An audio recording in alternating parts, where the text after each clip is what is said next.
Hey everyone, welcome back to our channel, We're the Movie Couple. I'm Wendy. I'm Dustin. And this is our non-spoiler review for Suicide Squad. Suicide Squad is directed by James Gunn. The government sends the most dangerous supervillains in the world to the remote island of Corto Maltese. Armed with high-tech weapons, they trek through the dangerous jungle on a search and destroy mission, with a deadly implant that can be triggered at any time by Amanda Waller if they misbehave. Honestly, I don't know how we're going to be able to keep this non-spoiler because there's so much stuff that happens right at the top of the film already, but we're gonna try as hard as we can to not give away well, I would say like who survives and who doesn't in the Suicide Squad. So if you guys wouldn't mind keeping that very vague in your comments, so we don't spoil it for anybody since the movie just came out. But we're gonna go ahead with our non-spoiler review, and of course we always start with the trailer. The trailer is kind of what gets us into the movie, amongst other things. But the first time we laid eyes on any sort of presentation was, I think, was it at the DC Fandom? Oh, yeah. That they did, like, the roll call video. Mm-hmm. And it actually surprised me how many people were in the cast. And I thought, how are they going to do this? And then, after I thought about it, I was like, well, it's called the Suicide Squad. There's no way that all of them survive to the end. But who survives to the end? We won't tell you that in this review. We will tell you that in our spoiler review. We'll talk about it in our Patreon. But what was your initial reaction when you first saw the very first trailer for Suicide Squad? Well, I've been hyped since the very first trailer, since the announcement of this with James Gunn, because they really did just let James Gunn go. Hey, it's been very widely talked about that, they gave him so much free reign in this movie, and it really does show, and it shows in the trailers, and it just made you just super excited for what they're going to do with all of these different characters. The trailers did an amazing job on just getting you pumped. Yes. And that's exactly how I felt going into this movie. And of course, the word of mouth, the early reviews just helped to hype it even more up. Yeah, absolutely. When you see before the movie comes out and on Rotten Tomatoes at the time, I don't know where it is right now because I haven't looked and it changes, but it was close to, it's definitely certified fresh. Yes. I feel like that's probably accurate to say, or very close to being certified fresh. So, a lot of the early reviewers, early social reactions is like, this is completely crazy. It's off the wall. James Gunn's, his vision is definitely realized and actualized in this film the exact way he wanted to make this movie. It's wacky, it's crazy, it's violent, it's gory. And I was like, man, sign me up. This almost sounds like it's too good to be true. But we believed in the hype and we were ready. We watched it at home. Kind of wish we saw it in theaters, honestly. Yeah. We might go back and see it in theaters though. So we can experience, the awesome filmmaking and all the really great big action moments. But we saw it from our home, and still you felt the impact of the film. So I love, to not speak of who survives and who doesn't. It's kind of similar to the previous Suicide Squad, where they go on a mission, they got this thing in there, got the implant that Amanda Waller put in their head, and if they don't do what she wants, she always threatens them with the, I'm gonna blow you up. Does she, doesn't she? You fail to follow my orders in any way, and I detonate the explosive device in the base of your skull. Well, she would, because she's Amanda Waller, so she'll do anything, to carry out the mission. She kind of I feel like she doesn't have a soul. No, I think she's the ends justify the means, and since these are bad people, who really cares what I do to them? And they prove that in the trailer when they talk about his daughter and how Amanda's setting her up, and just the way that, where she's willing to go, killing her own people to keep a secret, to make sure that nobody talks. The best way to keep a secret, make sure either everyone who knows is dead, and you are the only one that knows. It's definitely the same type of character that we got to see in Suicide Squad, but in the first one. But I feel like she got a much better arc and character development in this one. Yeah. But also, I want to applaud James Gunn for giving each single of these characters the time deserved on film. Everybody got their highlights and their moments, regardless how long or short their life was in the film. I really enjoyed that.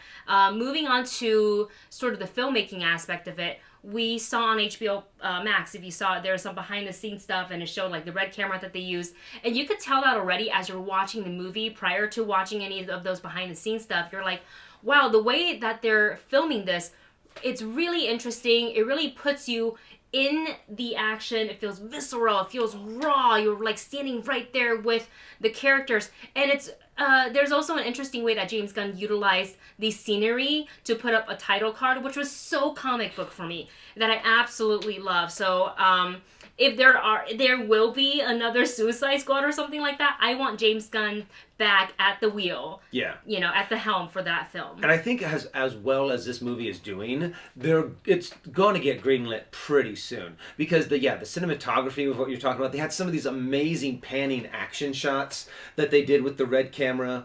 And I just think that the action, the visuals, the way that you said he was introducing each scene, but also I loved the way he played with time. The way that he would shift between a few days earlier and doing back and forths throughout the entire movie.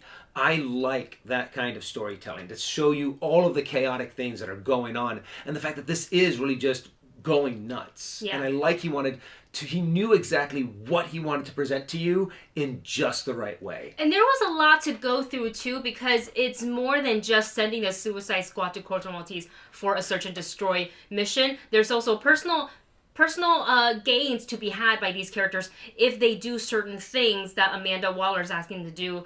What is she dangling? We'll use Bloodsport as an example, because it was shown in the trailer. Storm Reed plays his daughter, and she kind of dangled that, like, well, she's due in court in a couple of days, and I can maybe help her out or not help her out, depending on your participation. Or make things a lot worse.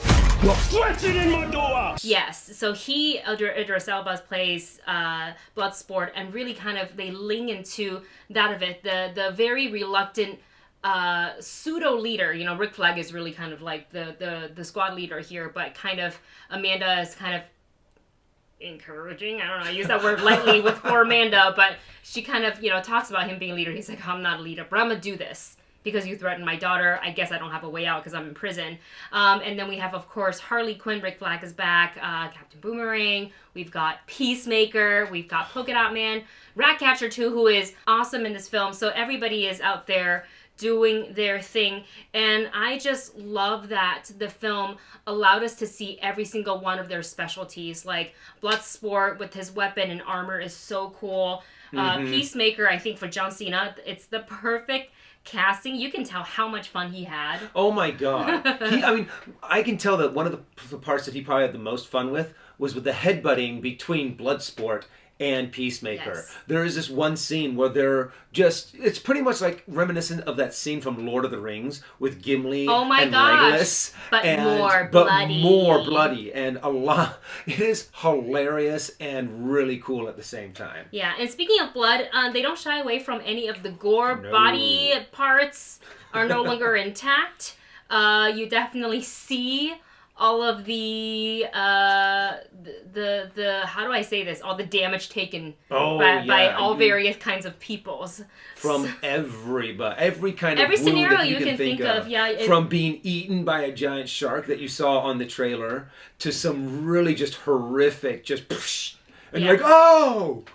Yeah. That's honestly the one reaction that I really wish we could have gotten for ourselves, and then just made a little montage of oh, because we did that so many times watching this movie. There were so many moments that just get you, and I'm like, the way that James Gunn was able to choreograph that, I just thought was brilliant and really fun. Yeah, it was a really fun dance between it was, and it tiptoed on that line of like too over the top and just enough, and I would say it's really the right amount. Like, he utilized it so well, and of course the chemistry between the cast was phenomenal.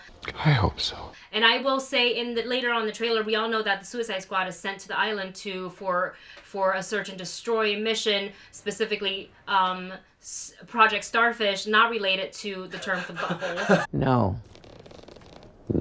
As John Cena said in the trailer. And I will say, I don't feel like at this point this is like a spoiler at all, because we saw the form, but Starro is in the movie, and at one point I turned around to Dustin during the film and I was like, is this what Starro looked like in the comics? Like, yeah. And he said yes, and I say That's it's almost right on. exactly like it. Yeah, Starro was done really well, and the fight, between the Suicide Squad against Starro was really phenomenal. There's another action scene that I also really liked, and that is Harley Quinn's scene. You saw it in the trailer where she's got all this flour behind her. So they used, the practical stuff of her using her guns and the use of 2D animation for flowers and some like little cartoon birds, like she's a Disney princess in there, really matched, because I thought in that scene, Harley being the kind of person she is, this is what she sees in her mind. It's not something we would see when we see her do this scene, she's coming out gun a-blazing, but for her, it's flowers and birds and sparkles, and I was like, she's a princess. This is what a way to present Harley Quinn. Overall, you guys can tell we are very excited, very supportive of the film. So we're gonna go ahead and go with our rating. Do you want to go first? Oh, catch it opening night. Catch it opening night.